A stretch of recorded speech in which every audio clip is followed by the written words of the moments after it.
All right, guys, how you all doing? Welcome to another episode of Rukshan On X. Hope you can hear me well. Let me know about this sound. I've checked everything. I'm back in my home studio. I've come back from Canberra and I'm excited to bring you a show today. And someone actually asked, Kevin actually asked, what are the topics we're going to be talking about tonight? So I'll actually list them out. I'm more prepared compared to last time I did this on Monday. So I'm going to be talking about apartheid in Victorian hospitals. Obviously, that's come up over the last couple of days. We've got the face covering ban that's being discussed today in the Victorian Parliament to some extent and in the media. Kevin Rudd is back in Australia. And I don't know if he's not back for good, but I've got some snippet of him talking to the media and I'll give some commentary on that. We've got monkeys who have escaped in the USA who are being tested on for different, COVID and all that kind of nonsense, right? And maybe even about Karen. We've got puberty blockers in Queensland.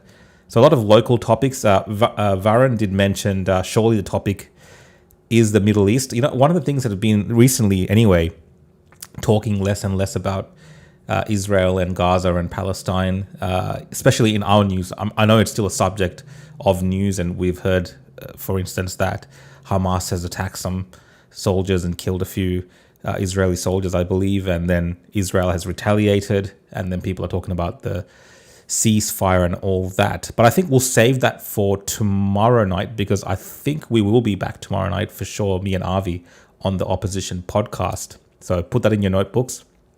Tomorrow night, 7 p.m, Opposition podcast. And I think I'll talk about all things Middle East and Israel, Gaza, Palestine, all that stuff with Avi, because he actually just came back from Israel. So that'll be more interesting, right? Kevin says 7K per hour. I'm not going to be getting the 7K today, Kevin, because I'm going to refrain from speaking about that topic, I think. But yeah, I mean, I might mention it a few times just to pump up the wallet. You know, maybe I'll work towards 14K tonight, so I might mention 2 topics to do with that. How about that?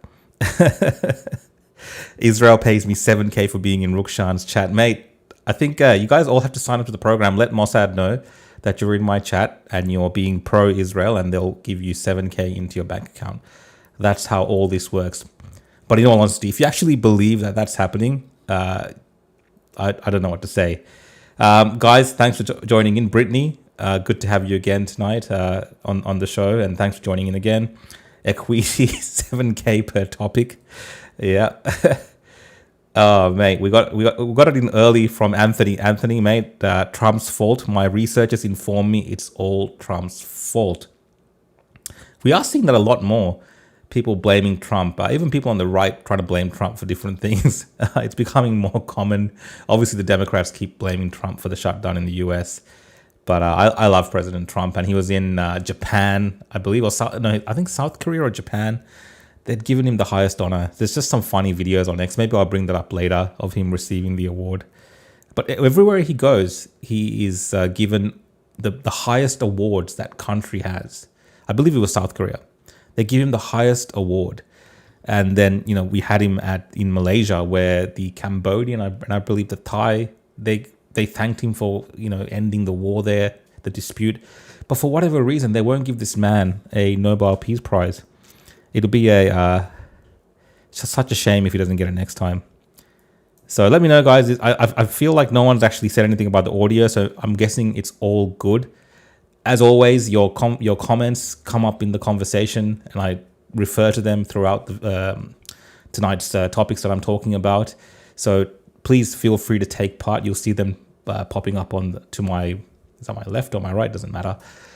Be kind. I know the trolls are out here. I know the bots from Bangladesh and Pakistan are out here representing whatever cause that they want to represent, blaming me for all manner of things. So thanks for joining in, guys. Dr. Dribs, thanks for joining in. Great to have you here. And we got this one from Rex. Good evening, civilians. Good to see you, mate. And David wants to know, why are you a right-wing fascist? Am I a right? What do you guys think? Do you think I'm a right-wing fascist? Far out. David, thanks again for watching. You're one of my constant viewers. You always tune in every week, and I know the people that watch this show will see you coming up on my screen every night when I do these shows, asking if I'm going to be deported. And yet here I am. I'm still here in Australia, have yet to be deported. Dr. Drips, thanks for the confirmation. Audio is sweet. Perfect, mate. And look, this is the thing, because I'm moving always from different studio to doing these shows on the road, that when I come back, I've got to plug in all my mics and everything again. So the setup is not always constantly the same. So I have to double check. David is a clown. I think you're being a bit mean there to clowns if you're calling David a clown. And Straya says David is a left-wing fascist. David is a left-wing fascist. I think David's got all manner of issues, but you know, he joins in on the show. He helps the algorithm. So David, I appreciate your participation on Rukshan On X. And guys, look, this is a casual, you know, political commentary talk show, whatever you want to call it, podcast. I don't even know what it is, live stream. And really, it's meant to be a bit more relaxed, a bit more chilled out, and not too, you know, doesn't get too deep and philosophical, right? We talk about the topics, we complain about things. I actually want to even talk about this robot. Maybe I'll start with the robot topic, because instead of saving it for later. I don't know if you guys saw, there was a robot that came out that's going to be available for public. I guess you can pre-order it now, and you can also, I think, pay either $20,000 US to get it paid all up front, and you get this kind of humanoid robot to help you around the house, or you can pay, I think, $500 US per month as a subscription. So I don't know if you guys have seen this robot. I think it's a transformative time that we're going through in the world right now when it comes to technology and AI and the infusion of, smaller chips and all these kind of robotic things that we saw in sci-fi movies, right? We don't have to go that far back. We look at something like iRobot, for instance. We're seeing that come to life. And obviously there's many other implications from that when you see the technology that's out there. There is a bit of, not misinformation, but the way that this is being portrayed, I think, is a little bit inaccurate because there is still an element of human involvement. But it is still an exciting step for those of people who follow tech news. So maybe I'll show you this robot first, if you haven't seen it yet, and then we'll talk about the rest of the news in Australia. How about that? Let's look at the robot first. Let me bring him up. So this is from a company called One X or X1, and the robot's name is Neo. And this is all legit and all real, but I'll play you their demo first, and then I'll show you the real world use of this robot. And you might be like, what's this? Is this really newsreel? But I actually love tech, guys. I spent a lot of time doing tech news. A long time ago, before I did all of these things, I actually did reviews and all this kind of stuff, tech reviews. I could have gone down that path. Maybe my life would have been more peaceful without having all the trolls attacking me, just reviewing phones. But let's do a bit of tech reviews because I think robotics, AI, it's all a part of the new things that we have to figure out as a society, right? And if we're going to have robots coming into the house working as essentially maids, it's going to change a few dynamics, right? In our world, maybe even for the giving us free time, but maybe other more serious implications as well. So let me find this video first of this robot, the Neo robot, and we'll watch back the watch that video. Give me a second.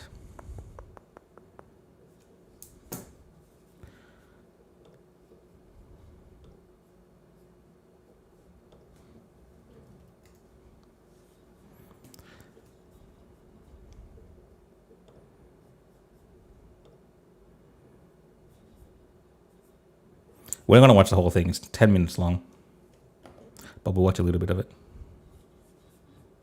My name is Bernd, and today we're launching Neo, our humanoid for the home. Neo, the robot, Nini. Let you live with it. Yeah. You're just not telling me? Well, what does it do? Like my chores, I just leave and I come back and they're all done. Are you kidding me? All right, let's fast forward this. Let's actually get to see what Neo does around the house.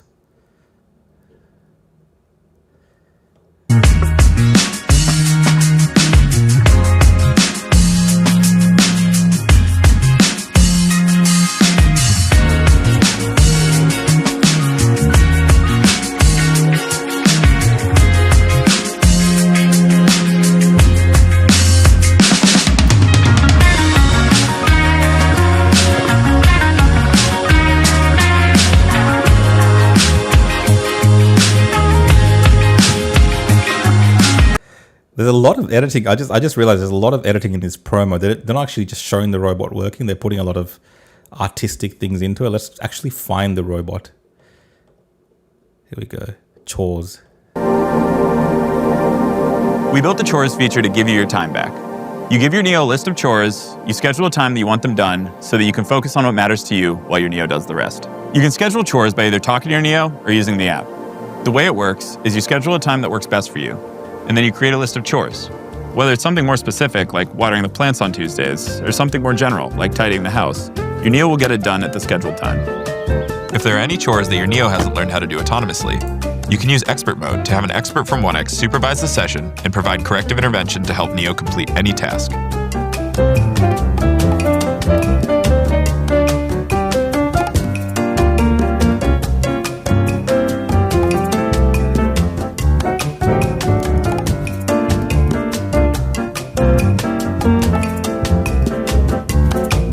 Anytime you're away from home and you want to see what your Neo's up to, you can open the app and see directly from Neo's point of view.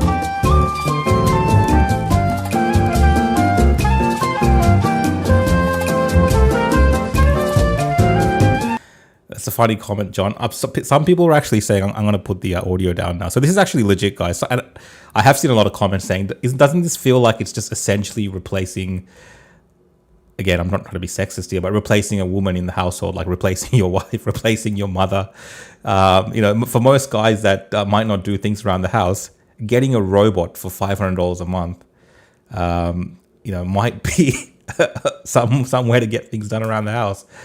I don't know if you heard during the promo that they're playing, they were saying that there is an element of the people at this company having a service where they can, come into the robot itself, like remotely operate the robot and learn tasks around your house. So there is going to be an element at the start of this program that the first people who are buying this robot, which is going to be available next year, there is some human intervention in this as well. So it's not completely autonomous at the moment, but it has that capability that they're building into it over time, and it's learning those tasks. So really, if you're buying this robot now, you're going to be really testing it, helping with the feedback, and you're like a beta tester almost, helping the company. So I can see all types of use case scenarios for these robots in houses where people might be living with a disability.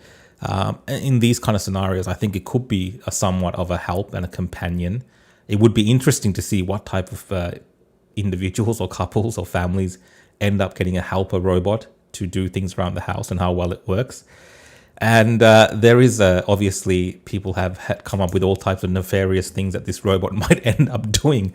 Again, I think of iRobot. So it doesn't look like your typical robot, obviously. We think of chunks of metal, but they've dressed it in this kind of fabric-y clothing that you can apparently take off and wash as well.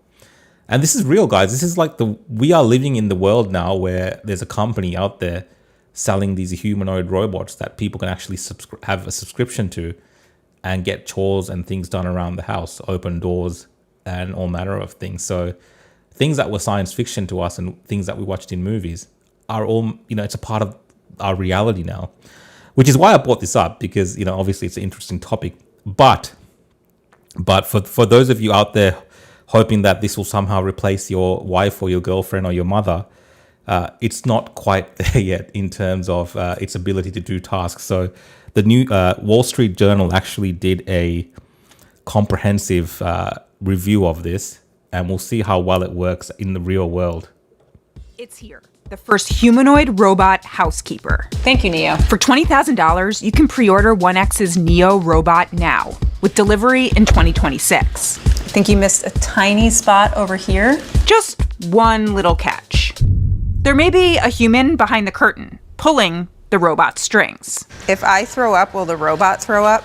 A company representative may need to peer into your house via Neo's camera eyes to get things done. To many people, this is crazy. You have to be okay with this for the product to be useful. But is Neo a useful product? We're twinning now, Neo. Home robots have had two big challenges: creating a safe and capable body, and so that's just a bit of the review you can watch. That's from the Wall Street Journal, and they've done a comprehensive test of the robot. But I just want to show you the robot trying to do the dishes. Let's have a look. Next challenge: load 3 items in the dishwasher. You got this, Neo. You got it.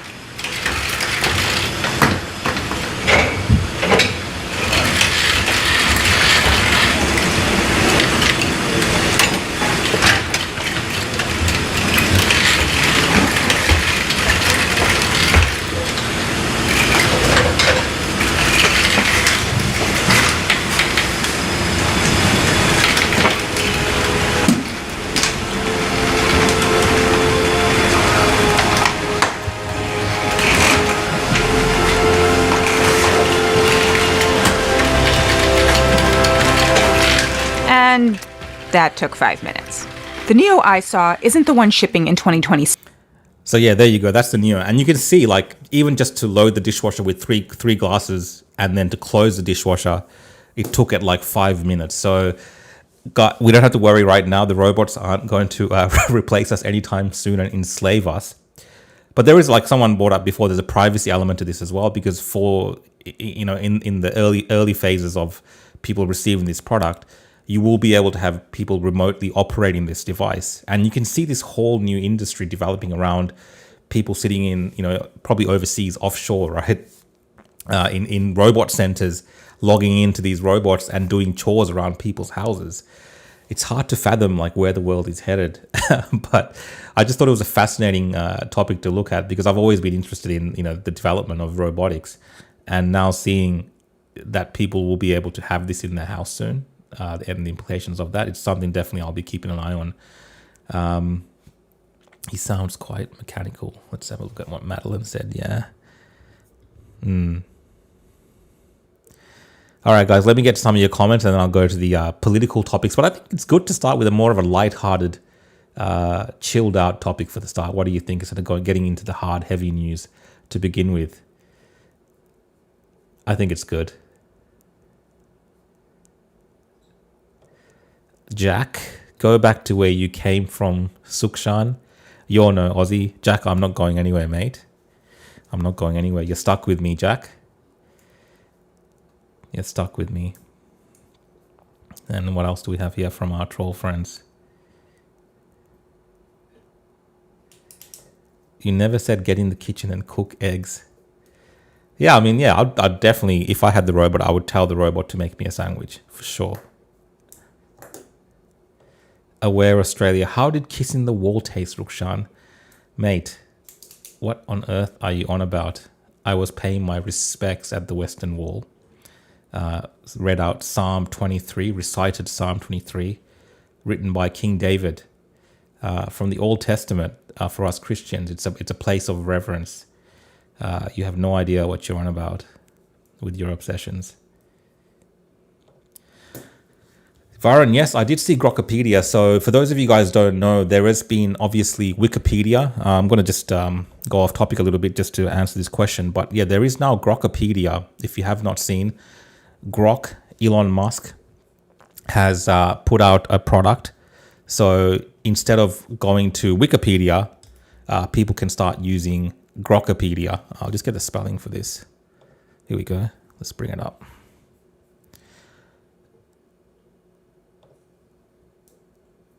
It's very basic right now, but you can search, something in here. Australia. Let's search Australia.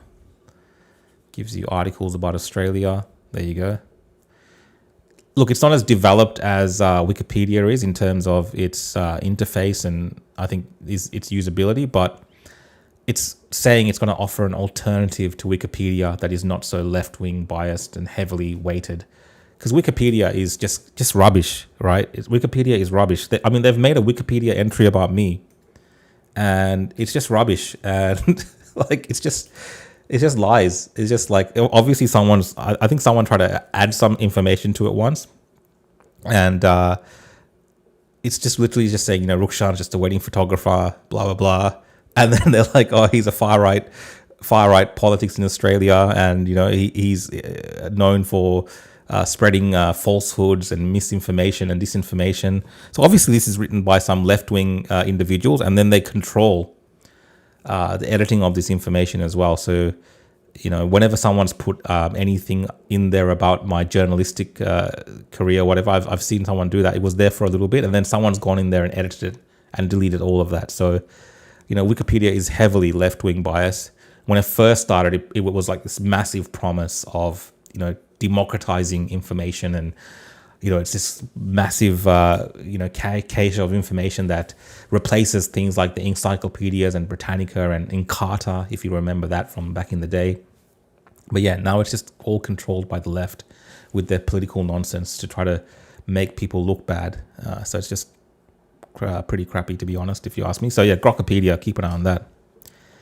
Varun says you actually are far right extremist, and it's better than Wikipedia.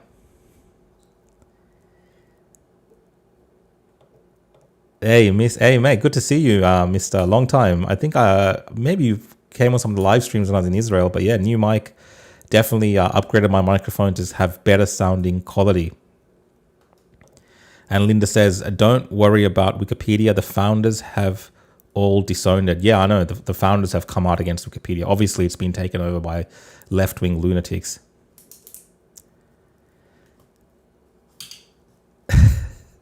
All right, guys, I'll get back to your comments later. Let's just jump to the news story. So first one I wanted to talk about was in Victoria, we're hearing about this apartheid system when it comes to hospitals. And this is about St. Vincent's that people are talking about, where it's giving preferential treatment based on race.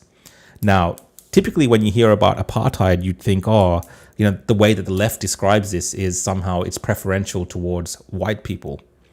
Right, so all this oppression of other minorities and people of different colors, everything benefits white people.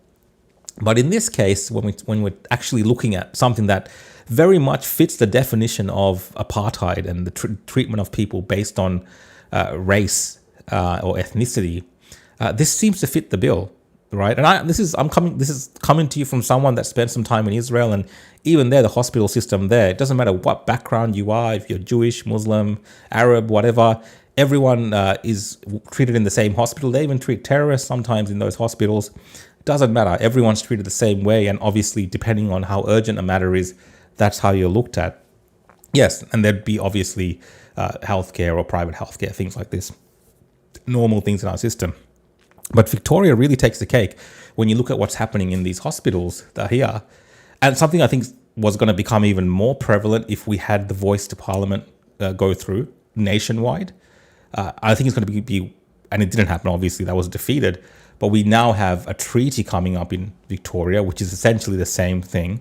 But this gives us a glimpse into how that all works, because the government's now come out and said, well, this is just how it is, right? If you're Aboriginal Australian or in Victoria, you get preferential treatment in hospitals, right? Like the most basic kind of human dignity and human right that we have when we're feeling ill or sick, they will look at you, and based on your ethnicity and your race and the color of your skin, they will give preferential treatment to Aboriginal people in this country. And that's where we're at. And if it was the other way around, if it was preferential treatment for any other group, especially white Australians, there would be hell to pay. There would be protests. The government would be in a frenzy. Jacinta Allen would be having press conferences. The hospital will probably lose its funding and so on. But not this time, right? Because we in this country, for some reason, the political class wants to normalize this type of apartheid type system where, we're treated differently based on characteristics. And usually the left in this country wants to push that in a way that the oppressed or the minorities are the ones who are privileged in those circumstances. And again, we can have arguments about when that might be necessary in certain instances, right? We can have those discussions.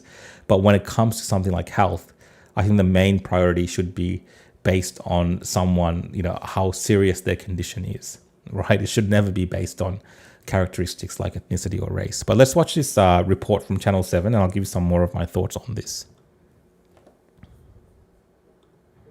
Accused of dividing Victorians on race, the Premier is firing back in kind. Let's stop this politics of division. At St Vincent's Hospital, First Nations patients are getting fast-tracked ahead of other sick Victorians. Triaging of patients should be based on health and medical needs, not based on the colour of your skin or race. Indigenous patients presenting with Category 4 symptoms like a minor head injury or moderate pain are being bumped up to Category 3, reserved for patients with conditions like persistent vomiting, moderate blood loss or dehydration, meaning they're seen half an hour faster. First Peoples aren't being treated as quickly as they need to be. The hospital can't explain why. One public health insider has told 7 News First Nations patients can often play down their symptoms, meaning the triage category they're assigned doesn't reflect the seriousness of their condition. The change was made in April, and St Vincent says it's now bridged the gap in wait times and insists it's had no impact on access to the ED. All Victorians know that our health system is under enormous pressure, and all Victorians should be able to access our healthcare equally. Jacqueline Stanley, 7 News. So that's a 7 News report. So obviously it's been brought up as a topic of discussion in front of the government. Some journalists asked Jacinta Allen about it, and she's pretty much just doubled down on that being a normal thing. And when the hospital was asked about it, that was interesting. The hospital didn't.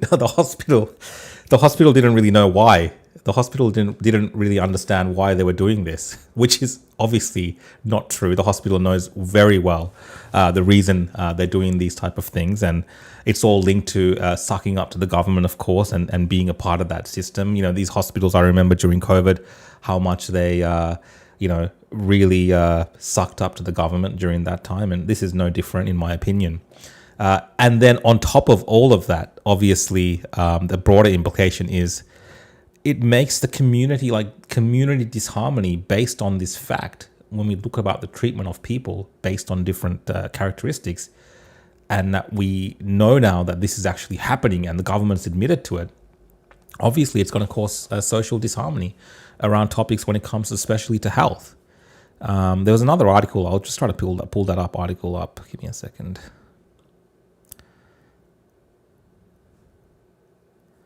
Let's see.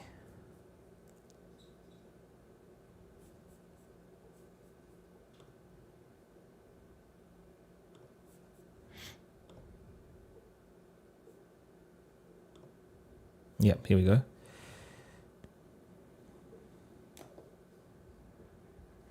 Readers have their say on St. Vincent's Hospital's decision to fast-track Indigenous patients. Victorians have reacted with fury at revelation that Indigenous patients at St. Vincent's Hospital have been given priority treatment in their major Melbourne emergency department. The hospital's policy, which requires all Indigenous patients to be treated within 30 minutes of arrival, is the first of its kind in Australia. A Herald Sun poll has revealed that 95% of people are against St. Vincent's Hospital's decision to fast-track care for Indigenous patients. Victorians have responded angrily, with policy change sparking allegations of race-based discrimination. It's actually reverse racism, one said. James questioned how a hospital would determine Indigenous identity, saying the policy showed utter disrespect to all Victorians. That's a good point, actually, that James has made, because these days when people who claim to be Indigenous, they look whiter than people who are white Europeans sometimes, right? David questioned the ethical implications of the policy. Would treating people according to race not cross the ethical oath that all doctors take, he asked. Rachel said that the policy is against the Hippocratic Oath. I agree with Rachel there as well. Again, the moment that doctors start picking people to treat based on their characteristics is a problem. Medical attention must always and only be based on need. St. Vincent's Hospital said the policy has no impact on overall ED access and patient flow. Research conducted in St. Vincent's Hospital, Melbourne ED showed First Nation patients were on average waiting longer to be seen compared to non-Indigenous patients. A spokesperson said, many readers took aim at Victoria Premier Justice Allen, commenting on Labor's yet to pass statewide treaty bill, with Subby telling locals to get used to it. This is the discrimination you get under Allen's new treaty laws. Non-Aboriginals are now second-class citizens. The bill has been heavily criticised for its divisive nature, with the Victorian Liberals promising to scrap it if it elected. Another said that Victorians get what they voted for. If you think this is discrimination, just wait until the treaty is signed and in full force.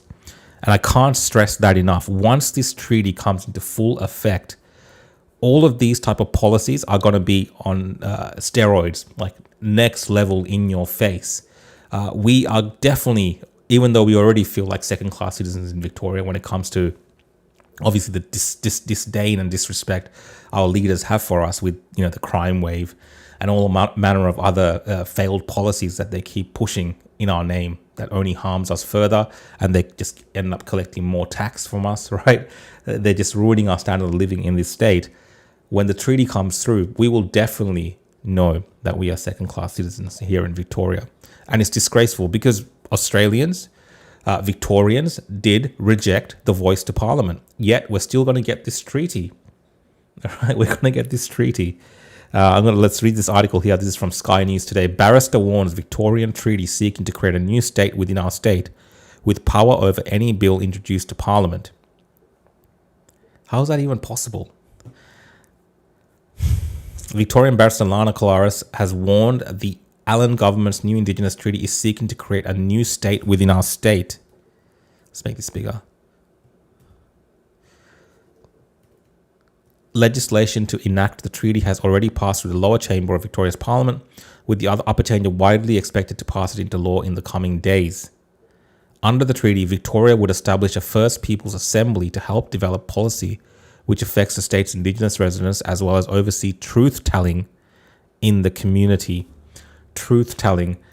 This is problematic. However, critics of the plan argue the body is divisive and essentially revives the failed voice to Parliament, despite the majority of Victorians having rejected the proposal. Speaking to Sky News, Ms. Kolaris argued the Victorian legislation would enable a transference of power to the Assembly, giving it the ability to influence a broad range of policies. What the bill is doing is seeking to create a new state within our state, an Indigenous-only government that exists separately from, but together with, our state or within our state. It is essentially a co-governance structure, and once that mechanism is set up whereby we have the co-governance structure, it will then seek to have a transference of power to it by way of treaties. Ms. Kolaris explained the exact extent of the body's powers could not yet be determined given the details of potential future treaties were unknown, but explained it had the potential to drive changes in every state government department. In respect of state parliament, because it's co-governance structure, any bill, no matter what the bill is about, the member who introduces that bill must consult with this new Indigenous state within our state, she said. It's not like you can pick and choose. You must consult this Indigenous body before you can enact laws or change laws or whatever it is. Like, they get a say in every aspect of what happens in Victoria going forward once this comes through. Think about that. But the powers go much further than just state parliament. In respect of every state government department, guidelines must be developed in consultation with this new body for everything, including health, education, justice, and guidelines need to be implemented that addresses everything that is in the first statewide treaty and all the further treaties to come. So I'm not going to read the rest of that, but you can already see what the implications of that could be just by looking at the fact that we have already at St. Vincent's, before all of this, the hospital introducing this apartheid style regime of giving preference to Indigenous Australians when it comes to seeing patients in emergency. Right. And then if they're going to have this co-governance structure where it's essentially another government body that the state government then can either work with, right, consult with before passing laws, they must do it, or they can, use them as an excuse for the insane things that they will implement on us, which of course will end up costing us millions, if not billions of dollars. And again, lowering our standard to second-class citizens, like creating this segregated society based on ethnicity and race. It's disgusting, but this is where we're at, and this is going to pass. This is going to get through.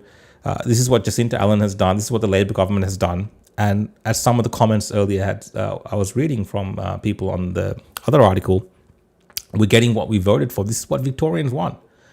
They want to be ruled by a unelected body that has truth-telling as a part of its decision-making process, whatever that ends up meaning for the rest of us. I don't know. Like, if I think the Liberal Party may have said they might scrap this. I can't remember. I'm not going to go that far into looking into that. But I don't think it's a great thing that's going to be happening in Victoria over the coming few years. It's going to be worse. So hopefully next election, we do see a pushback against this, and we do see the Liberal Party speaking out against this and other minor parties speaking out against this, and maybe there's a reversal of it. But if it does look like it's going to get through, it's going to be very hard to get rid of. Let me read your comments, guys. I got some super chats hidden here as well, and I'll get to the other comments after. Let me have a look. John Palmer says, I can't update my laptop to Windows 11. Should I get an Apple Mac Mini? John, I did used to work at Dick Smith a long time ago, so I think that's why you're asking me this question. And I will actually answer that question. I do use, instead of buying a new laptop, I bought a M4 Mac Mini. So I'll just pull it up on the screen here. M4 Mac Mini. Let's have a look.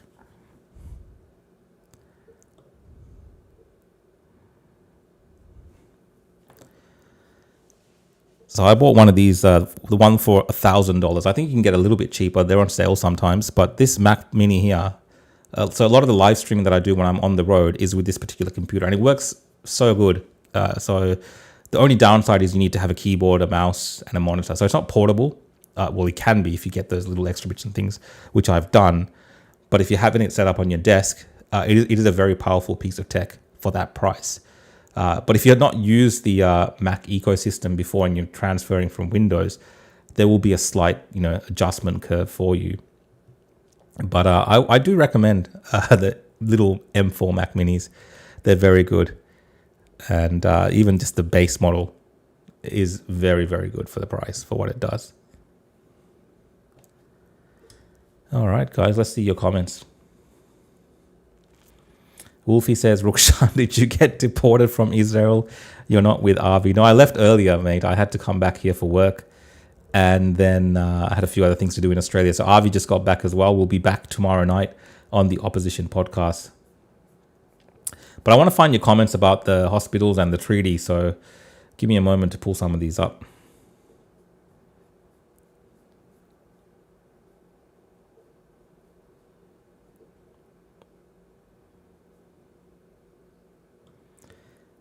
Varun says cheekily, if they're first peoples, does that make Caucasians second people? Keck. Look, I would say the way that things are being discussed in places like Victoria, when it comes to identity politics, white people are being pushed right to the bottom, right? So everyone else is a victim, and they just white people get to go last. Like that's literally how a state like Victoria works. Australia is kind of like that as well. When you look at the way that governments speak about things, it's the last thing that's mentioned, which is, again, very sad and unfortunate. But a lot of these policies are voted on by white Australians. Like Victoria, all these kind of lefties and these socialists and communists, a lot of them tend to be white Australians. A lot of Greens voters tend to be white Australians. And this is kind of what they're voting for. Make of that what you will.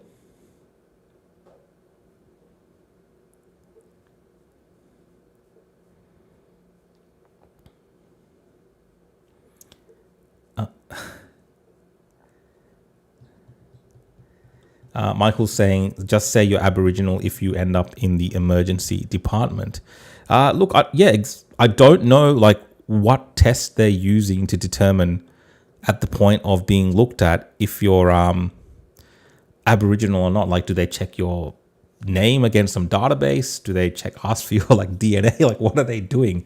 Is it just a matter of you identifying, right, as Aboriginal? Because you can identify as a woman or a man or whatever gender you want to. You can identify as a cat in Victoria, as far as I know. So maybe you can identify as Aboriginal. Like, I don't know if that's so far-fetched.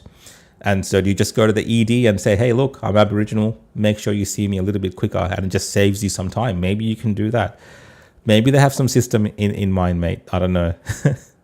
It is quite silly, isn't it? All of it. Brendan says, your premier should be sacked. Honestly, mate, I feel like you're not in Victoria, so you're lucky to begin with.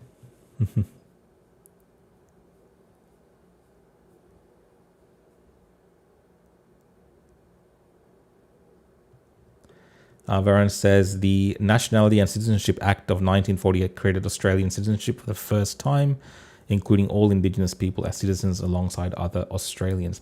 And this is the other thing, like we talk about identity and racism as being a big issue in Australia, but at the same time you have these same bodies wanting to be identified as different, as not Australians, or as a different type of Australians that deserve better treatment for whatever reason. So are we all one or are we separate? Right? Like, I'm talking from the leftist perspective, from these kind of left-wing, like Labour Party, for instance. They're very much on the whole diversity bandwagon. They're very much on the multiculturalism thing. So are all people the same or are we like different? Right? Like, do other people from, other disadvantaged countries that maybe have come as refugees or something, do they get to go up the list later on, Jacinta Allen? Like, is it just Aboriginals just for now? They get to go to the top? Are we going to like shuffle some other ethnicities later on? why not? Like, this is kind of in their mantra. It's all a bit whack.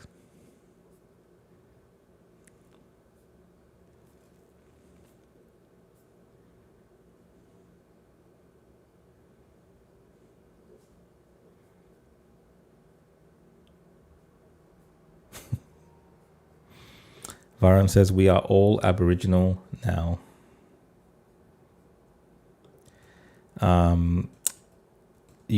Unsound engineer, anyone can be a woman these days, so just identify as Aboriginal at the triage. What could possibly go wrong? I agree, mate. I agree. Let's keep going to the next story, guys. So that's just apartheid Victoria. And I'll make the point again. If people keep talking about apartheid in Israel, but I've seen more evidence of apartheid in Victoria that's actually happening, literally happening in our state. This is apartheid. And I'm not even exaggerating. We'll stay on Victoria. The next news story that I have is the face covering ban, right? So this is to do with protests. We are the protest capital of Australia, and we have had a lot of protests where we've had these unhinged left-wing lunatics that come in masks, attack members of the public, attack the police. You can't identify them because they're wearing masks, right? And this is a part of their attire, whether it's the keffiyeh they're wearing or whether it's like a black hoodie and a black mask they're wearing. And it's an interesting topic of discussion because obviously you don't want to cede too much power to government authorities and agencies, whether it be the police or any other, federal agency when it comes to, identifying you, right? There are reasons to be anonymous. I accept that there are reasons that the public needs to be have the ability to be anonymous, whether that's online or in public. But when we're looking at the current condition of Victoria, whether it's with the crimes and these kind of unhinged protests that we're having, we need to have these discussions around: is it acceptable for people to be walking around fully masked up? Or if you ask Pauline Hanson, she'll say burn the burqa, for instance. Is it acceptable for people to not be identifiable out in public and then perhaps commit crimes and get away with it because they're masked? Right. So, if you enter a petrol station, sometimes you have to take your helmet off, for instance, right? There are these kind of rules, but if you're entering in a burqa, for instance, you don't have to do that. So there are these double standards. And when it comes to protests as well, there are these kind of standards where governments have talked about banning masks. Jacinta Allen has talked about banning masks, but it doesn't look like it's going to come to fruition. And I'm a bit torn on this whole topic because I do understand the need to not let authorities have this over us. But, we're living in a society right now where we've managed to lose control of a lot of different things. And that includes even just the people having a civil protest in a manner that respects other people in the community, right? It just doesn't happen that much at all.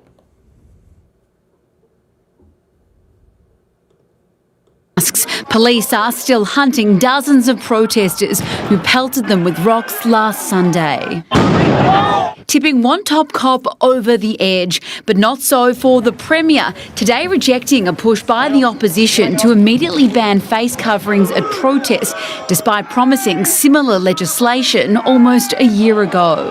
Well, time is really ticking. The same Labor government that could lock a whole state down in a matter of hours has not been able to introduce a bill to protect police. The Coalition has proposed a bill to make wearing a face covering punishable by up to 3 months in jail, with exceptions for religious reasons. A tricky area to police, which the government admits is one of the reasons for the delay. For example, if you wanted to wear a mask to protect your health, but also to protect their identity because they are a victim of family violence. The bill also includes a protest permit system, but today the opposition offered to separate the two proposals in a bid to push through the mask ban. If you're turning up to cause trouble, you're covering your face because you're a gutless coward, I think it's time to expose those individuals. The government insists the coalition's bill is contrary to the advice of Victoria Police. It's repeatedly said it'll introduce its own legislation before the end of the year. It's not just face masks that are an issue here. Bethan Yeoman, 7 News. So yeah, look, I don't know. I think do we just have to deal with it? Do we just have to deal with it and accept it for what it is? I mean, there's someone here saying that I'm advocating for government-controlled clothing rules. I'm not advocating for government-controlled clothing rules in the way that you're trying to allege, right? That's not what I'm saying. But that we do very clearly have a problem with masked individuals attacking members of the public and getting away with it. And sometimes they're wearing masks like this. You know, these guys always wear the health masks from the COVID era, these lunatic lefties, which I believe Amanda is one of these type of lefties.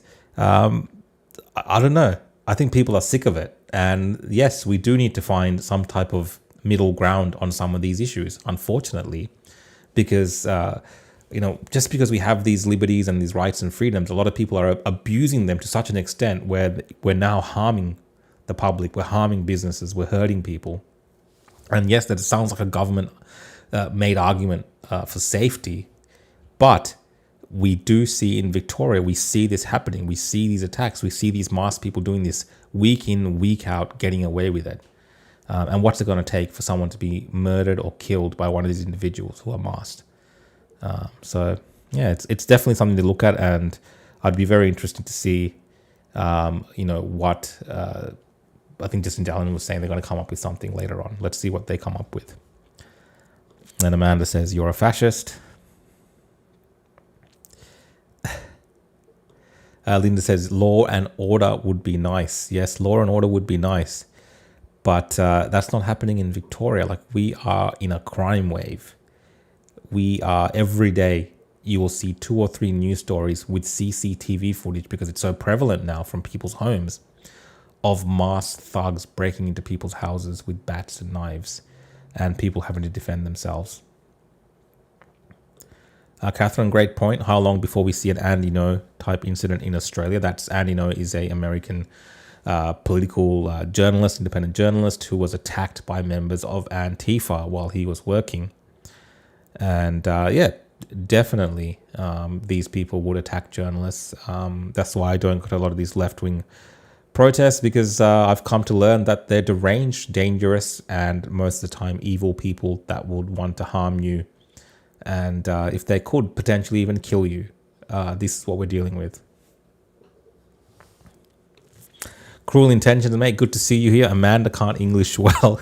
Amanda could be someone from Bangladesh or Pakistan. There's lots of these Bangladeshi, Pakistani bots pretending to be left-wing individuals or conservatives spreading crap in Australia and America. Ban Fruitcake says, we at least need self-defense. Why can't Australians be trusted with guns? Yeah, let's look, guns, or even just the basics when we talk about castle law or something like this. Pepper spray, something that the Libertarian Party, David Limbrick, has been advocating for very strongly. Just anything really for the members of the public to protect themselves, because many a time law enforcement is not there when you're being attacked in your own home. It takes a long time for them to come. And do I need to talk about the other issues that we have with like our 000 system and so on, right? So yeah, we're up against it. As Victorians, we are up against it. We are on our own in many instances. Trans queefer, yeah. That's true. What is it? Tranfitar. I can't remember. There was another word like that to label them, because a lot of the purple head freaks are also a part of Antifa. All right, guys, let me jump to the next story and keep moving. And this is just a quick one. It's going to be a quick one. But we have Kevin Rudd. Kevin Rudd, the disgraced ambassador, is back. He's back in Australia, and he was being asked questions by the media. Let's have a look. I had an excellent meeting with the President of the United States. You know what I think is that the Prime Minister had an excellent meeting with the President of the United States, and we're here to do a job. Ambassador Rudd. Hello, welcome back. Back in Canberra. How are you all? Good, thank you. Donald Trump How are you, mate? has Haven't said... seen you for a while. It's been a while. Ambassador Donald... It's good to be back in Canberra. I'm here with the Trade Minister. We're speaking to a gathering of Australian business who want to do a lot of business investment and trade with the United States, and that's what we're here to do. Ambassador Donald Trump has said that he doesn't forget people who, quote, say bad about him. You know what I think is that the Prime Minister had an excellent meeting with the President of the United States, and we're here to do a job. And what do you think... Mr. Rudd? Mr. Rudd, what do you think of those comments from Donald Trump that he doesn't forget people who, quote, say bad about him? What I would say is that I'm from America and I'm here to help, and my name's Kevin. So there you go. And what's the current state of your relationship with Donald Trump? Are you closer than ever? I'm very good to see the... He's such a douche. I'm sorry. I know there's lots of Kevin Rudd fans. I found that out recently when I did a critique of him, that a lot of people support Kevin Rudd for some weird reason. But this is a perfect opportunity for Albanese just to sack this guy, keep him in Australia, send some new ambassador over. He's an embarrassment. Obviously, he can't answer these questions. Trump hates him. Recently, Trump remarked again that he hates him. And he's just got these nonsensical answers. Kevin from America, I'm here to help. He's not helping anyone. It's just, just cringe. It's agreed, Brittany. Just super cringe. He's just so cringe. He's just so inauthentic. He's so fake, and I can't stand him. I don't know why people love him. I've never really liked him. I think he ruined this country when he became Prime Minister after the Howard years. Kevin Rudd really did start the decline in Australia, and he's continuing on to ruin Australia as far as I'm concerned. Rudd the dud. Nathan has jumped in and said Putin over Trump. I'll just take it as a statement, mate. Goofy says not a fan. Yeah, hope you say not a fan of Rudd. He is very pompous. Like he has a lot to say about Donald Trump when he's not around, and obviously in the past years. Now he's acting all coy. Jimmy says, "How you're doing? Good job. Did you meet Tommy in Israel?" I actually met Tommy when I was in the UK before the major protest that happened in was it September? Wow, it seems like so long ago that I was in the UK. But before I did get to hang out with Tommy a little bit during that time. But I had left Israel before he arrived in Israel.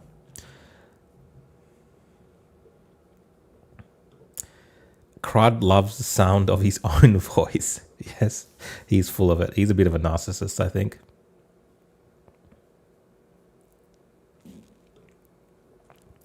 Trump did destroy him. Kevin says that he was right about Trump. Kevin, what was he right about Trump on? Tell me, what was he right about Trump on? Look at these, like this Kevin Rudd and all the Australian Prime Minister, everyone just sucking up to Trump now. And you're saying he was right about Trump. What was he right about on Trump?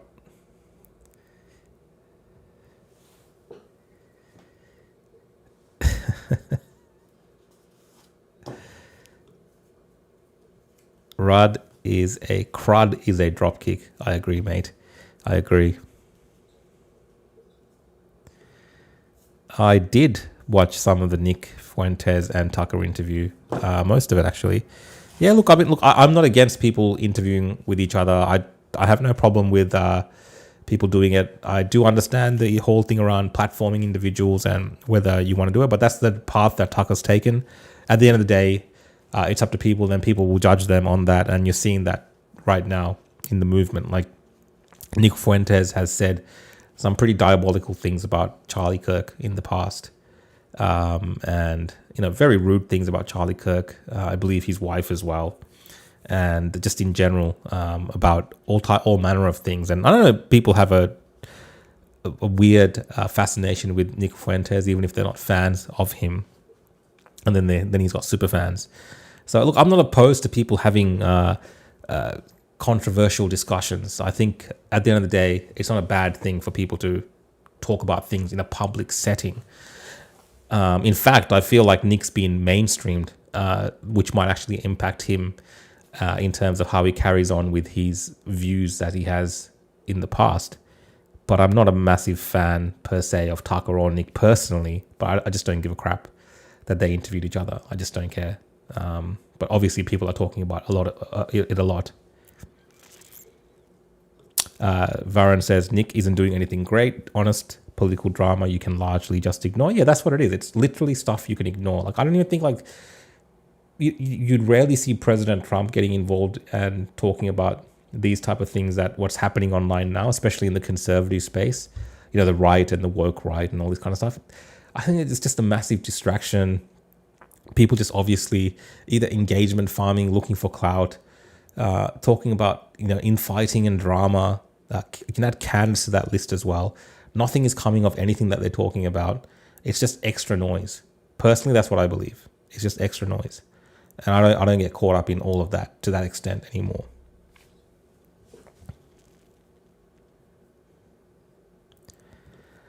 Nathan says, because he says it how it is, he's a true Christian with Christian beliefs. Well, Nick Fuentes says he's a Catholic. He's got issues with certain Christian views, which are not part of his Catholic thing. And also, he has said many things that people would dispute are Christian, his views, whether it's derogatory remarks about people of different sexes, people of different races, his comments about women. You know, these are not things which are in line with any Christian teachings, the things that he talks about. There is a whole crowd of people that just say Christ is king for the sake of it, and a lot of people fall for it.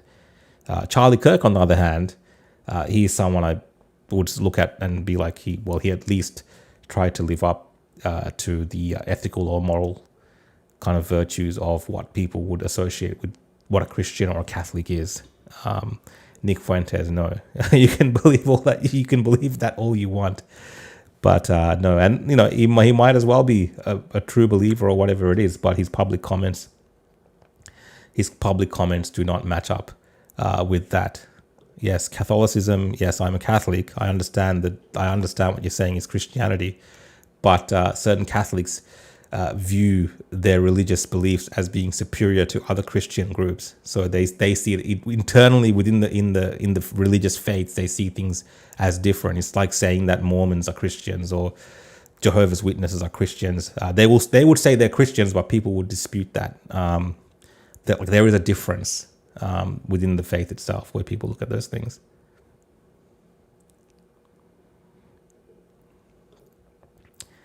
Has Nick ever had a girlfriend? Never seen him with a woman. I have seen a few videos with him with, I don't know if they're skits or things, whatever. I don't know. I really don't know much about his personal life. I just watch some of his content sometimes. And he is an entertainer. He is good at what he does. He's a good communicator, whether you agree with his message or not.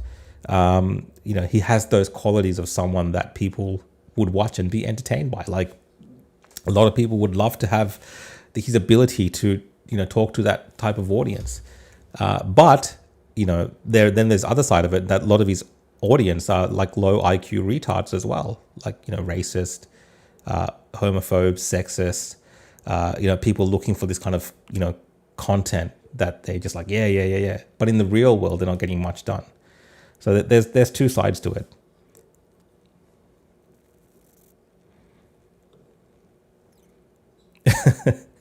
I don't know, Nathan. I think maybe you know. Is he, as he said that? Is he waiting till he's married like a good Catholic man to consummate his marriage? Is that what he's waiting for? Anyway, thanks Arthur for the yes, we did move topics. All right, let's go to the next story, guys. And this is a tragic one from the UK. So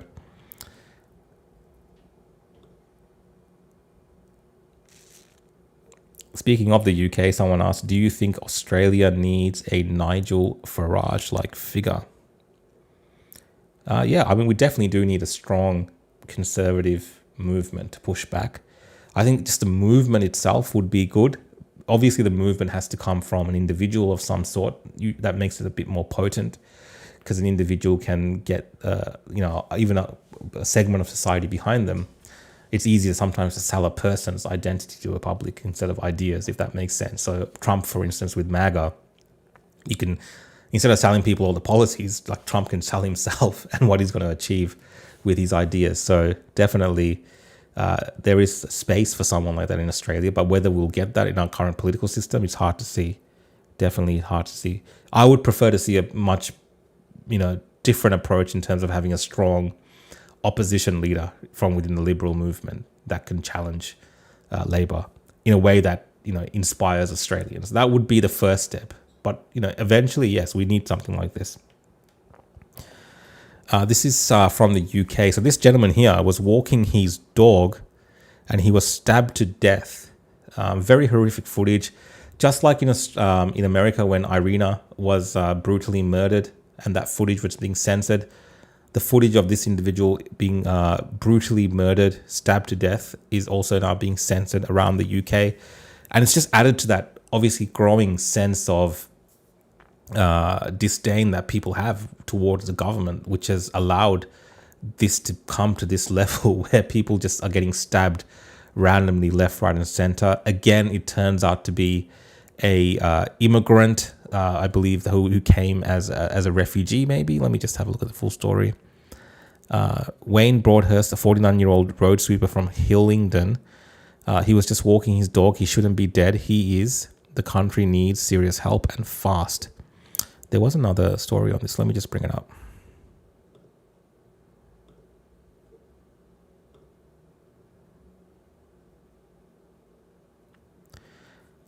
Hundreds of locals have met and walked to Midhurst Gardens to lay flowers and show respect to the man that lost his life in a shocking knife attack carried out by an Afghan migrant last night. When will it end? So Afghan migrant. Somewhere I did see he was a refugee or something like this. But obviously people in the UK are pissed off. We've seen people in Ireland, they're pissed off.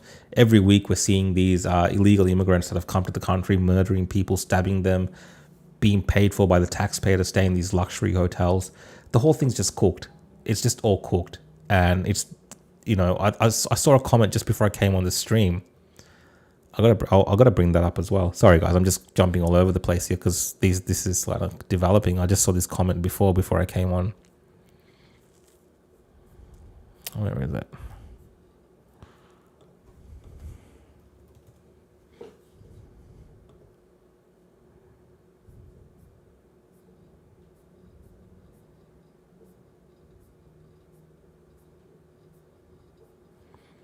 I really need to start saving these links.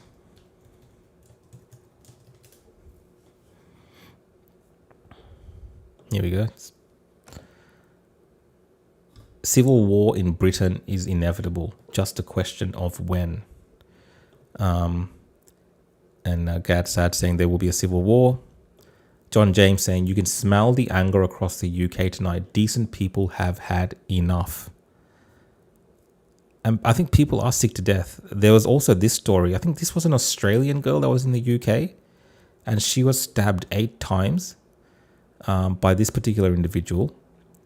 And those charges, it says man who stabbed girl 8 times in Leicester Square won't face attempted murder trial.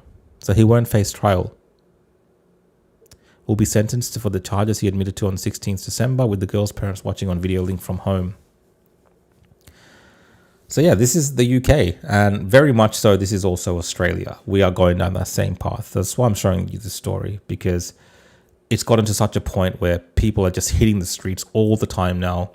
People are pissed off. They want to see something done about this.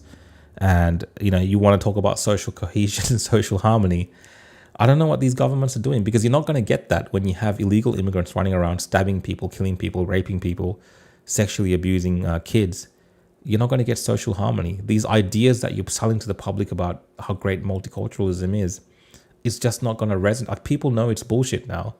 It's just not, it's just not, it's not something that can be seen in any positive light, right? Anyone that's telling you that these things are working is just lying to your face, because the results are in countries like the UK and other parts of Europe, and it is failing dramatically. And it's not because, well, some people would say the whole idea in itself is bad, but let's say it's, on the level of being good or bad. Like, it could go either way. Well, when you have a government that doesn't do anything to assimilate people, that is telling people to hate the country, that, in itself, the government itself hates the country and hates the people there, they hate the white British people, for instance, you're going to just make the problem a bazillion times worse. And I think that's what's saying. Yeah, Linda, sorry. Lester, that's how you say it, Rukshan. Yep. As you can say, English is maybe not my first language either. Sometimes I struggle reading stuff, guys, because it's just I start slurring words after a little bit of time, reading all these news stories. If their countries weren't destroyed by the US, they probably wouldn't have to leave. Well, why are they coming? Why are they coming to the US? I see this all the time. These people blaming that these countries were well, why go to the US? Like these Afghan refugees go to the US, they come to Australia. Australia was involved in the invasion of Afghanistan, or the war there, the war on terror. Why come to Australia? Makes no sense.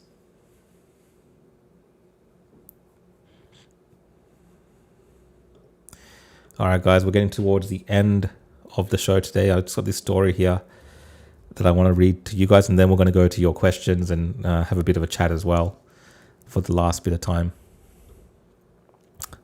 Truckload of aggressive research monkeys escape after truck crash in Mississippi, one still on the loose.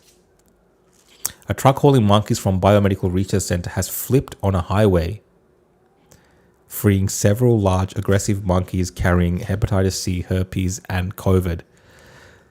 Which feels like the plot to a movie, definitely. Feels like a plot to a movie. Feels like we've watched this movie, definitely. After the wreck, which happened north of Heidelberg, multiple rhesus monkeys escaped into the community, according to the Jasper County Sheriff's Office. The monkeys are approximately 40 pounds. They are aggressive to humans and they require PPE to handle, the Sheriff's Office wrote. The animals carry hepatitis C, herpes, and COVID, deputies said. As of 4:30 p.m. ET, all but one of the escaped monkeys were destroyed. Oh, that's good, according to deputies. We are continuing to look for the one monkey that is still on the loose. The Sheriff's Office wrote on the Facebook post, do not approach the monkeys. If you see one, call 911.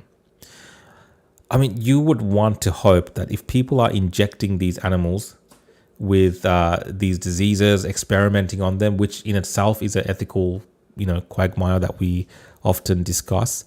If they are doing this, when you're transporting these type of animals that have the possibility to maybe spread certain, who knows what else they've been experimented on and what type of viruses they're carrying, you would want to make it almost foolproof that they can't escape out into the public. It's just insane. Let's just watch this video. And now to a Fox 35 News exclusive. There's something lurking in Lake County. Yeah, we've seen bears, gators, even bobcats, but residents are now on high alert for monkeys. Fox 35's Kelsey Cairns is joining us live tonight from Groveland, where people are reporting monkey sightings. And Kelsey, this is right in a neighborhood. Yes, that's right. People here in Groveland report seeing a monkey, possibly more of them, just walking right along the brush you see next to me. And an expert I spoke to says these monkeys are not used to human interaction. This monkey seen walking on all fours right behind South Lake High School in Groveland. If a monkey jumps out at you, what are you doing? Running? I was picking up my daughter at school, and then I saw these kind of like, I thought was a cat in the sidewalk, but then when I get closer, I saw it was a monkey. People living in the area are on edge after witnessing the wild animal. Maxell Miranda took the video on Friday as he was driving along Silver Eagle Road. What do you say? An expert explaining the possible type of monkey. I think it's a rhesus macaque. Linda Wasco is the president of Primate Paradise, a monkey rescue in Volusia County. She's worked with the primates for years, rescuing them, rehabilitating them, and giving them a forever home. Her rescue doesn't have any rhesus macaque.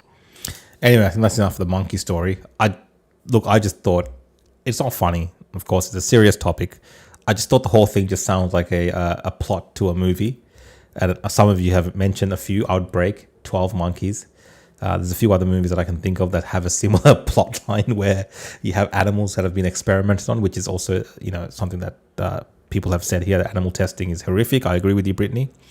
So you have these animals and then they've escaped out into the public. And it does make us wonder, because remember the whole nonsense they told us about COVID was what was that animal? A pelican or something? someone ate a pelican, or there was a wet market. I can't even remember that crap now, because obviously they were just feeding us lies back then. But yeah, 12 Monkeys is awesome. Yeah, I remember those movies. They're good movies, man. They're good movies. A rhesus macaque, but maybe it's a racist macaque. I don't know. That's it, Catherine. Thank you. Pangolin. That's it. Remember the pangolin. I mean, I remember watching, like, it would be hours if you add up all the hours of coverage that the media did on pangolins, right? And about people and why they were sought after and for medical things and all this kind of nonsense. The bloody pangolins and the bat. Yes, the bat. Who can forget the bat? Was it something to do with the pangolin and the bat? The pangolin and the bat mate or something? I can't remember. It was a bizarre story, right? Just didn't make sense at the start. Pangolin. Let's bring up a pangolin quickly just to have a look at what the pangolin looks like.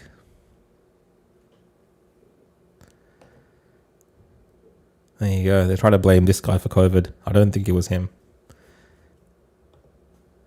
I tend to believe more on the lab leak, which seems to be more credible. That it was man-made.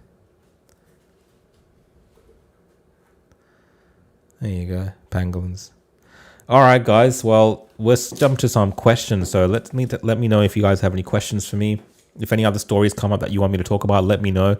I did have a few other things lined up, but I think we'll just jump to any questions you have. I'll see if I have any super chats or anything to get to as well. Let's have a look. And then I'll probably wrap up around 10:30. So 20 minutes, we'll just have a chat. I'll see what you guys have been talking about.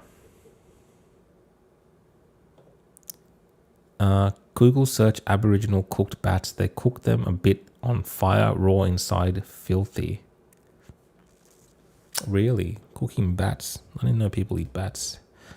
Aboriginal cooked bats. All right.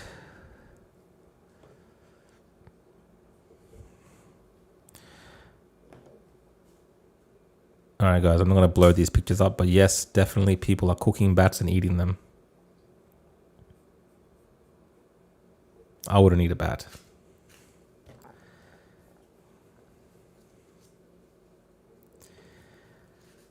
I was not aware you were trolling me, mate.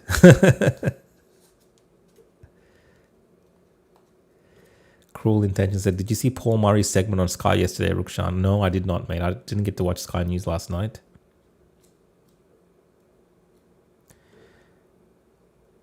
Let's talk about this. It's fascinating. Orton Ball says, bats in Australia are foxes with wings. To be fair, how is a bat that's raw on the inside that's different to a rare steak?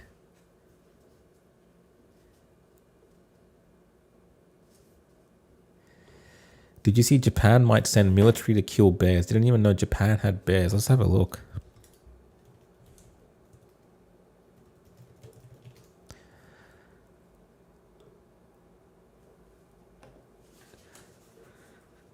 Japan asks army to cull bears after spiking attacks on humans. A Japanese governor says he will ask the military to help cull bears to protect locals amid a wave of attacks. Government statistics state that at least 9 people have been killed by bears in Japan since April this year, an annual record.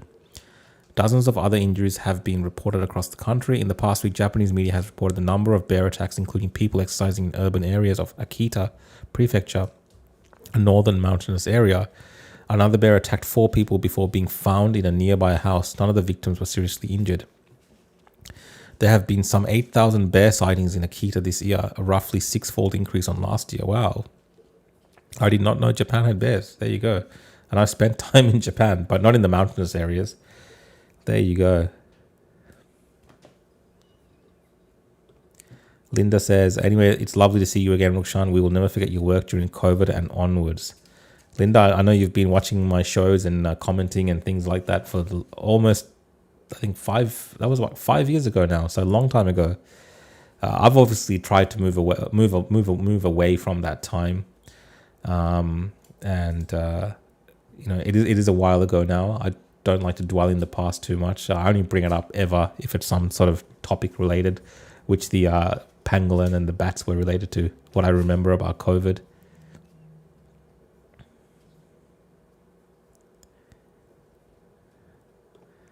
The bears were out on bail. Yeah, we might need the Japanese military to come help us here with our problems in Victoria to take out some of the issues that we have here, right?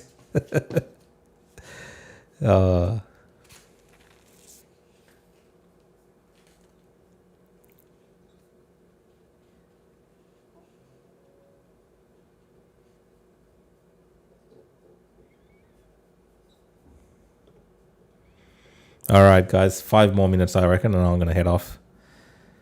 Hope you guys enjoy the rest of your week. You can also find tomorrow night will be on at 7 p.m. for the Opposition podcast.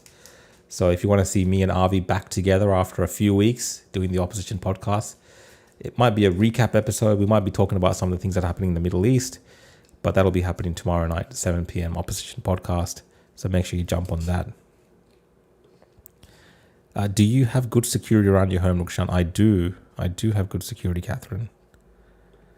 George Free says, when is the next show with Avi? So, George, tomorrow night, 7 p.m., Opposition podcast. It'll be interesting. I'm looking forward to asking Avi some questions about the extra travel that he did in Israel and also maybe some of the things he did with Tommy. There's been a lot of different things that he has obviously witnessed. He saw the release of the hostages in terms of the celebrations that happened in Israel during that time. So I have some questions for him, definitely.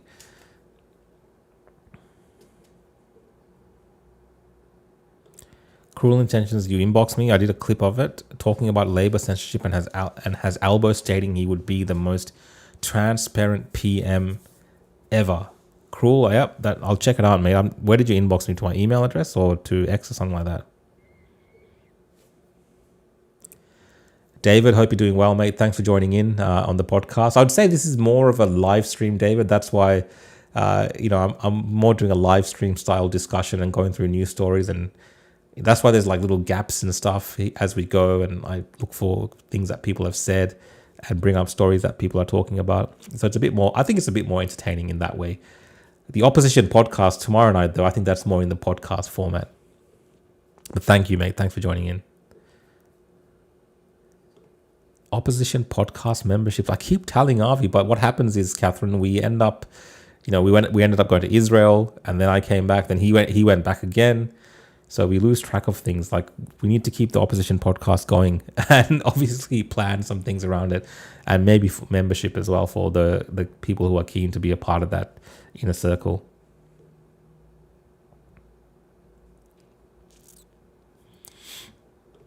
Yeah, I did see something like that, Brittany. So you're saying, did you see the updates from social media companies yesterday about the ban for under 16s? I did see something.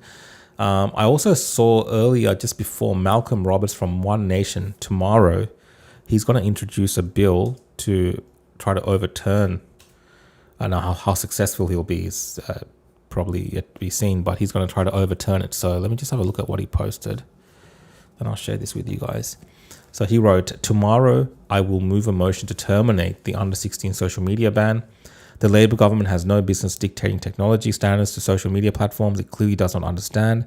The ban on under 16 social media will be a disaster. Labour must acknowledge that the ban must be scrapped. Social media companies can now use AI without resorting to intrusive Big Brother identification methods. One Nation believes that parents, not the nanny state, are responsible for what their children can and cannot see online.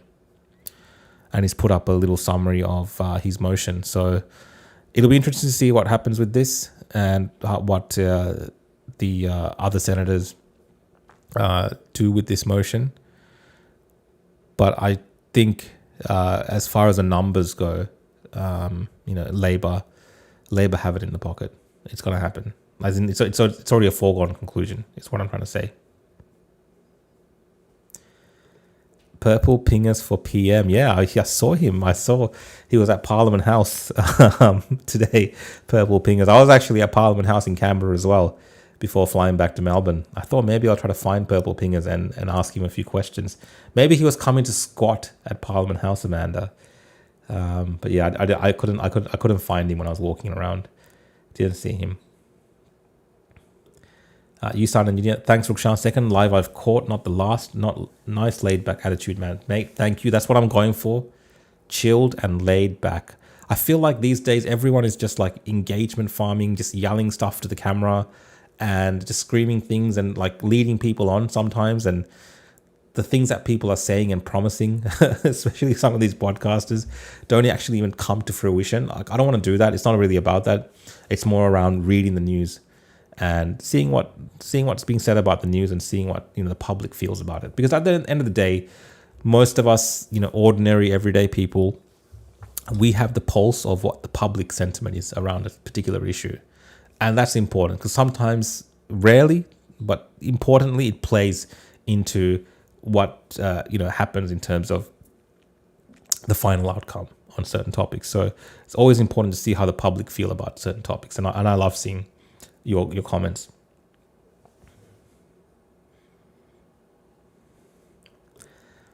Yeah, I read that Google was preparing to battle the ban. Let me just have a look at that. I'll just pull up an article because I did see, it's a Google and TikTok.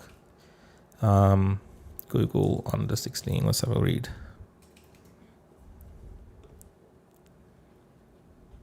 No, I can't see a recent article.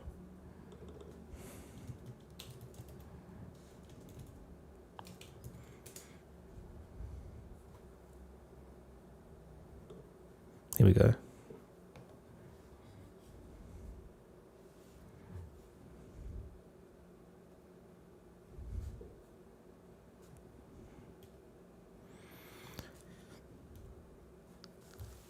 "15-year-olds will be able to freeze their Snapchat accounts until they are legally allowed to access them, with parents, while parents will be able to dob in their kids for using TikTok on social media. Once Australia's social media ban comes into force." What? We're going to have parents dobbing in their kids to social media companies? With just over 40 days until Australia's world first age restrictions come into effect, executives from Meta, TikTok and Snap during a Senate hearing on Tuesday outlined high-level steps they are taking to comply with the law. Despite their ongoing objections to the ban, which the technology giants argued risked pushing children to darker corners of the internet, all three said their firms would comply with rules by deactivating the accounts of users who have registered their age as 13 to 15. And this is the thing, like, I agree with the tech companies when they say that this will push kids to access even darker places on the internet. Like, I think that's going to happen because kids still have access to the internet. They still have their phones. Only some of these websites that are, you know, controlled by like these apps like Instagram and Meta and TikTok and all these other companies, Snapchat, they're the ones that are the focus of the government. They're the ones that the parents are going to believe that their kids aren't using anymore, all right? And the kids might not use it, right? But they're going to go on these other weird websites, right? There's going to be other things that pop up, and kids are going to want to communicate with each other. Even these younger kids, when they have phones, they're going to find ways to want to communicate with each other, or share photos or share things that they're doing or whatever, right? Like when I was that age, like we were always trying to do things that we were not allowed to do. Like that's just how kids think. I'm not saying it's like a bad thing or a good thing. I'm just saying that's just kind of human nature when you're at that age. So definitely people are going to end up in some weird places online that are going to be totally unregulated. Parents are going to have no idea about these places. And I don't even think that the tech companies are exaggerating when they say this. I truly believe that this is the biggest concern that parents should have and that we should have as a society, that these kids are going to be pushed into other areas where they could become, exposed to all manner of material that's not good for them. Even worse, maybe. So yeah, thanks for bringing up that article. Maybe I'll go through this with Avi tomorrow on the show.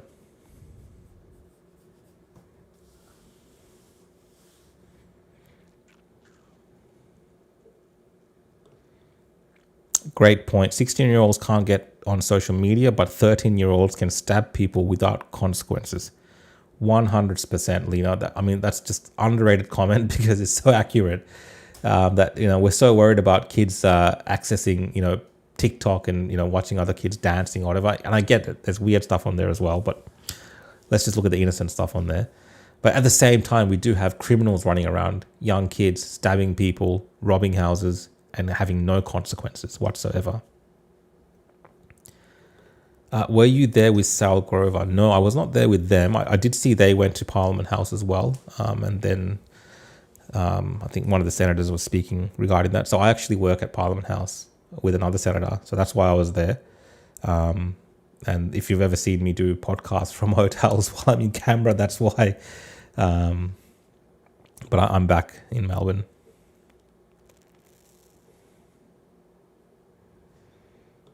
Steve says, ceasefire in Gaza on the brink. Yeah, I'll probably save that for tomorrow night, Steve. If you want to join in, we're going to have the opposition podcast. We'll probably go over Gaza and what's happening there.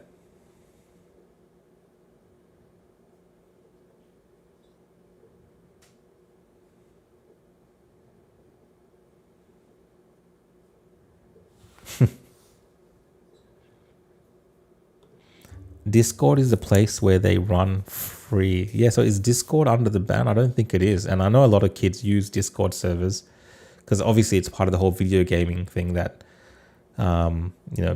is very prevalent amongst the younger generations.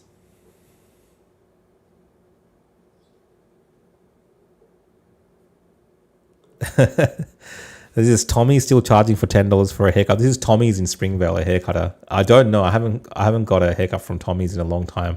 I believe the prices would have gone up with inflation. Probably. I still think it's probably cheaper. The place I get a haircut from now is like, I think between $60 and $100. Like, that. But I prefer to go to my particular haircutter and get shaved and haircut and all that kind of stuff. I don't mind.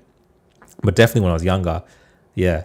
Tommy's was the spot, and I believe when I was going there it was about $15. Yeah, Viron, that's a good idea, man. We got to do a Discord. I got to talk to Avi, or I just got to do my own Discord, a Discord server, and get that going. Definitely, that's the next step.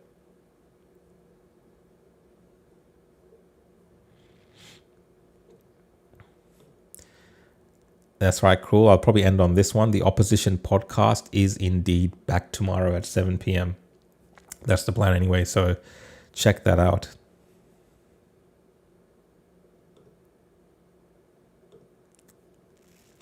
Brittany, thanks for the super chat. I don't know if I mentioned it before. I appreciate it. Guys, thank you so much again for joining on an episode of Rukshan on X. So I'll be on tomorrow night, 7 p.m. I'm just going to mention it one more time, guys. We're back, the opposition podcast. Otherwise, if you're enjoying this type of content and these live shows, you can find me at The Real Rukshan on X, Facebook, Instagram, and at my website, www.realrukshan.com. I do a lot of different types of political commentary and a lot of social commentary on what's happening in the state of Victoria, Australia, and even sometimes world issues that I have some knowledge of. But yeah, thank you again, guys. Hope you all have a good night, and I'll see you all tomorrow. And if you don't join us tomorrow, I'll be back on Monday as well for Rukshan.